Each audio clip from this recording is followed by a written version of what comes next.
Hey everyone, welcome back. Hope you're having a fantastic day so far. So President Joe Biden just received a huge boost over his position on Social Security over Donald Trump. So we will be covering that.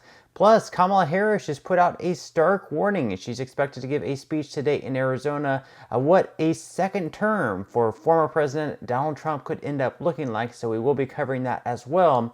But before we go ahead and dive into the main content of today's video, if you wouldn't mind helping me out real quickly by just giving this video a like, that just helps out with the good old YouTube algorithm, and also consider subscribing to my channel if you have not already. Plus, if you would like to receive up to $10,000 in free stocks or $10,000 in free cash, in a pinned comment below, I will be leaving a link to Moomoo. All you have to do is once you click on that link is just sign up for a free account and then deposit at least $100. At that point, Moomoo will be sending you at least 5 free stocks worth all the way up to $10,000. And if you really just have the cash, all you have to do is once you receive the free stocks is just sell them for what they're worth and then transfer the cash value right back to your bank account. Okay, so diving right into our lead story of today's video, and Joe Biden just canceled more student loan debt. So according to The Hill, he is canceling student debt for more than 277,000 borrowers. So President Biden announced on Friday that he would be canceling debt for more than 277,000 borrowers. The administration is forgiving $7.4 billion for borrowers in more than 40 states in the latest debt relief program, bringing the total amount of student loan cancellation over Biden's presidency to $153 billion. So $153 billion of student loan debt canceled by Biden. And honestly, great for the people that have this student loan debt. It's being taken off their hands. It really helps them out a lot.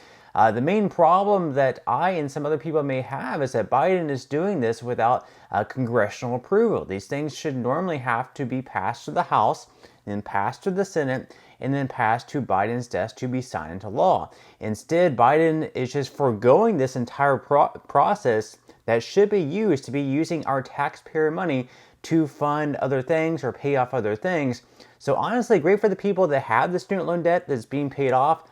But the problem is he's not, seeking congressional approval. Instead, he's just going over the heads in pretty much an attempt to, buy votes. Because there's so many other things that he could do with the $153 billion, for example. For example, there's 70 million Social Security beneficiaries, give or take, right now in 2024. He could give each of those beneficiaries a one-time stimulus check of $2,200 with that same exact amount of money. And in a time where we're facing a great amount of inflation and the cost of living adjustments are not keeping up with inflation as much as they should have, I think people on Social Security would greatly appreciate a stimulus check of $2,200. Biden is not doing that. Instead, he's offering student loan relief. Perhaps it's easier to do that through an executive order than it would be to send out a stimulus check. But honestly, this is going to be challenged by the courts anyways. It might be overturned. Maybe it will, maybe it won't.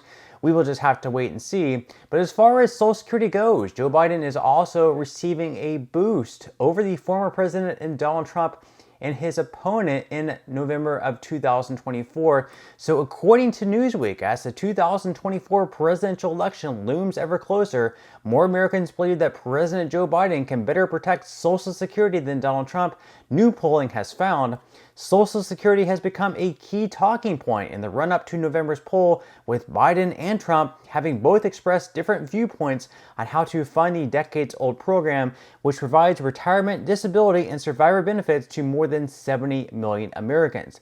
The polling, conducted exclusively for Newsweek by Redfield and Wilton Strategies, surveyed 4,000 eligible U.S. voters between April 6th and 7th this year. When asked which of the two presidential candidates they trusted more, 41% said Biden, while just 36% indicated they preferred Trump.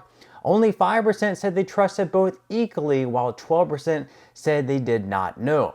Both men and women were more likely to put their trust in the current president, with 42% of men opting for Biden against 40% of women. Of those who said they had more faith in Trump, scores came in at 38 and 35 for men and women, respectively.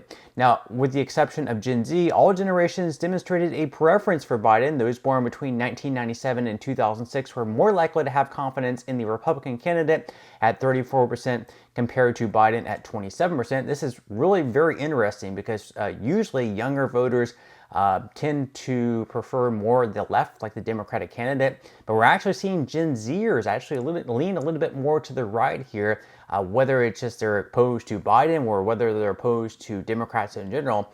Definitely a very interesting concept there. They go on to say that the age demographic most likely to trust Biden with Social Security were baby boomers and the silent generation at 48%. The two oldest groups in the U.S. in the same age group, 35%, said they would have more faith in Trump. The polling comes as the Social Security Administration is facing a dire funding cliff that could see benefits significantly reduced if action is not taken by lawmakers within the coming decade. If current predictions ring true, the two vital trust funds that help pay for Social Security benefits are expected to run out by right around 2034, so they will have to come up with some sort of solution. Otherwise, once 2033 or 2034 come around, in order to continue paying everyone receiving Social Security benefits, they will have to cut everyone's benefit across the board by anywhere between 20 to 25%. So they will need to do something within the next decade or so, whether that's raising the full retirement age, whether that's raising the amount of taxes Americans have to pay through Social Security, whether that's reducing benefits across the board. Something, they got to come up with some sort of solution on a bipartisan basis. Otherwise, once again, there is going to be a cut in benefits by anywhere between 20 to 25% in the years of 2032 through 2034, roughly. Now, speaking of Donald Trump, Kamala Harris, of course, is going to be in Arizona today. She's going to be campaigning, and she's going to be coming out with more, I guess, like an anti-Trump rhetoric, especially after Arizona recently ruled by the Supreme Court that abortion will be outlawed, and there could be a penalty of prison time for any types of doctors, anyone who aids in an abortion of up to 2 to 5 years. So according to The Hill, Harris to warn in Arizona after abortion ruling a second Trump term would mean more bans, more suffering. So according to The Hill, Vice President Harris will rally supporters in Arizona on Friday, where outrage is brewing among Democrats over a court ruling that upheld an 1864 law and made performing abortion a felony.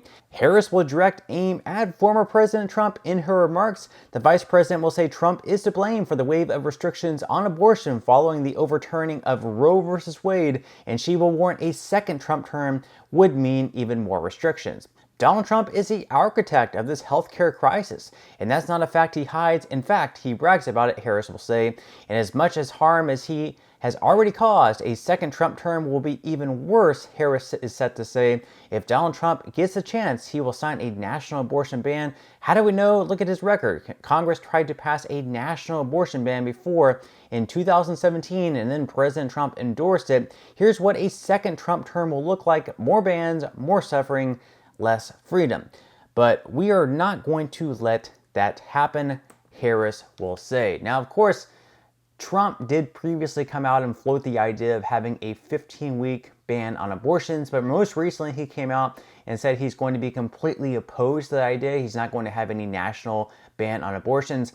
Now, remember what the overturning of Roe versus Wade did. It did not restrict abortions. All it said is that we're not going to have any limits on the federal level. Instead, we're going to let all the individual states decide. So in Florida, for example, they might place a ban on abortions at 6 to 8 weeks. Then we might have California that will place no bans whatsoever, where you could have an abortion even up to the very last second before giving birth. So they're going to let the states decide, and obviously the voters can vote on that on different ballots of what they want, and it'll work out that way. And honestly, if you look at Trump's record on abortions, it really changed quite a bit. So back in October 1999, he actually came out and said that he was very pro-choice. So in an interview with NBC News Meet the Press, Trump said, "I'm very pro-choice. I hate the concept of abortion. I just believe in choice." Again, it may be a little bit of my New York background because there is some different attitude in some different parts of the country. I was raised in New York and grew up and worked in everything else in New York City, but I am strongly pro-choice. He has come out since then and changed his opinion a little bit. perhaps because he is a Republican and he knows he has to put out, more like pro-life statements. So I don't think he's really like extremely firm on his pro-life position, I guess, where he's for sure going to put some type of ban on national abortions. I think he's just going to let the states decide, and that's honestly probably the moderate position right now. And Trump, honestly, is moderate in a lot of his positions, even though he's being painted as this extremist. But that's all we have for today's video. I certainly hope you enjoyed and found value out of it. If you did, again, I would greatly appreciate it if you could give this video a like. Consider subscribing to my channel if you have not already. And I will see you in the next video.